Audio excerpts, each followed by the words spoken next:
Vamos agora para a questão de número 16, do nono exame da ordem, prova tipo 1, branca, questão boa, que envolve controle de constitucionalidade. Vamos aqui para a telinha cheia, vamos dar uma lidinha nela. João ingressa com ação individual, buscando a repetição de indébito tributário, tendo como causa de pedir a inconstitucionalidade da Lei Federal X, que criou o tributo. Sobre a demanda, assinale a afirmativa correta. Câmerazinha aqui. Então, determinada pessoa ingressou com ação individual, ação ordinária, uma ação ordinária qualquer, pleiteando a restituição de um tributo que ele entendeu ter pago indevidamente, a repetição de indébito de um tributo que ele entendeu ter pago indevidamente, porque a lei que instituiu o tributo teria algum vício de inconstitucionalidade. Então, essa é a questão posta. O que é que a gente tem que lembrar, galera? Se João ingressou com ação individual, ele vai estar pleiteando ao judiciário a realização de um controle concreto de constitucionalidade. Observem que a questão fala que a declaração de inconstitucionalidade consta na sua causa de pedir. Então, diante de um caso concreto, ele alega a inconstitucionalidade e, em razão disso, ele requer a repetição do indébito tributário. Quais serão os efeitos dessa declaração de inconstitucionalidade? Vamos lembrar. Ela terá uma eficácia ex tunc, efeito retroativo, e terá eficácia inter partes. Vai beneficiar as partes daquele processo. São esses os efeitos da ação, da declaração, em série de controle concreto de inconstitucionalidade. Beleza? Vamos aqui para a questão cheia, para a telinha cheia, e vamos ver as assertivas. Então, letra A. O órgão colegiado, em sede de apelação, não pode declarar a inconstitucionalidade da norma, devendo submeter... Opa, já estou pulando aqui, né? Bora voltar aqui. Já está na letra C. Me adiantei. Bora aqui para a letra A. João não possui legitimidade para ingressar com a demanda, questionando a constitucionalidade da Lei Federal X, atribuída exclusivamente às pessoas e entidades previstas no artigo 103 da Constituição. Câmerazinha aqui, ó. Galera, aquelas pessoas e entidades previstas no artigo 103 da Constituição são os legitimados para ingresso das ações de controle concentrado abstrato, ADIM, ação direta de inconstitucionalidade, ADECOM, ação declaratória de constitucionalidade, ADPF, né, arguição de descumprimento de preceito fundamental, e ADO, ADIM por omissão. Para essas ações, a Constituição prevê um rol de legitimados lá no seu artigo 103. Presidente da República, Procurador-Geral da República, partido político com representação do Congresso Nacional, Conselho Federal da OAB, né? Dentre outros legitimados.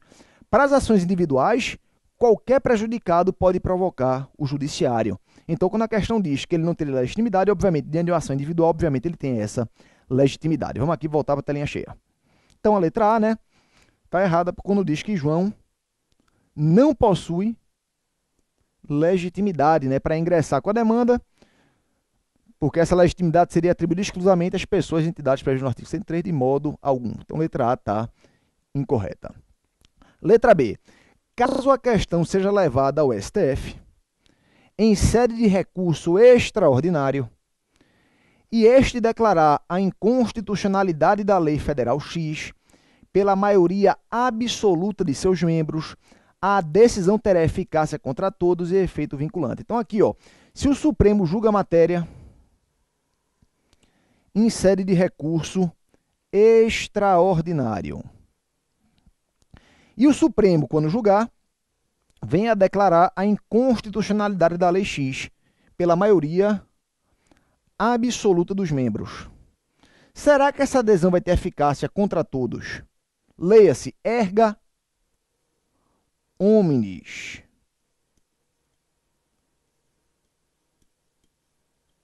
E efeito vinculante, será que é assim que funciona? Câmerazinha aqui. Galerinha, a gente sabe que o recurso extraordinário, de modo geral, é um meio de realização de controle concreto de constitucionalidade. O Supremo, em sede de recurso extraordinário, vai estar julgando uma situação concreta.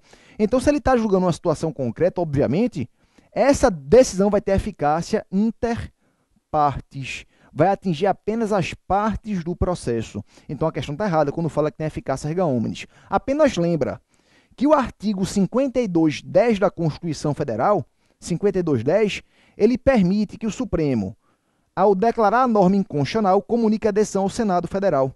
Se essa decisão for recorrível, ele vai comunicar a decisão ao Senado. E o Senado poderá, se quiser, suspender no todo ou em parte a norma declarada inconstitucional por decisão definitiva do Supremo. Está no 5210. Mas a questão não está tratando do 5210.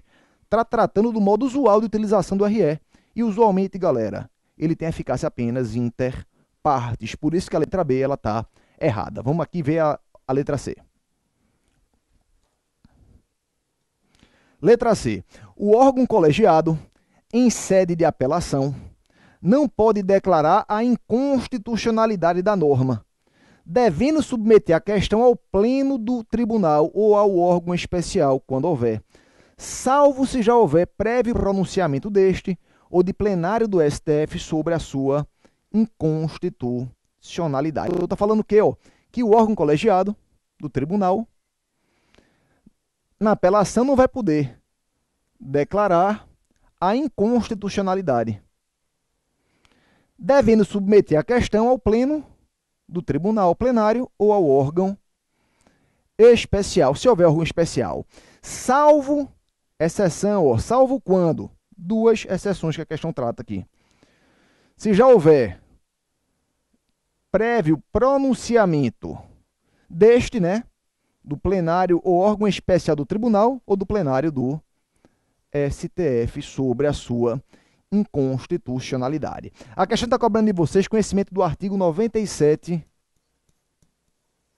da Constituição, a chamada cláusula de reserva de plenário, a famosa cláusula de reserva de plenário. Câmerazinha aqui.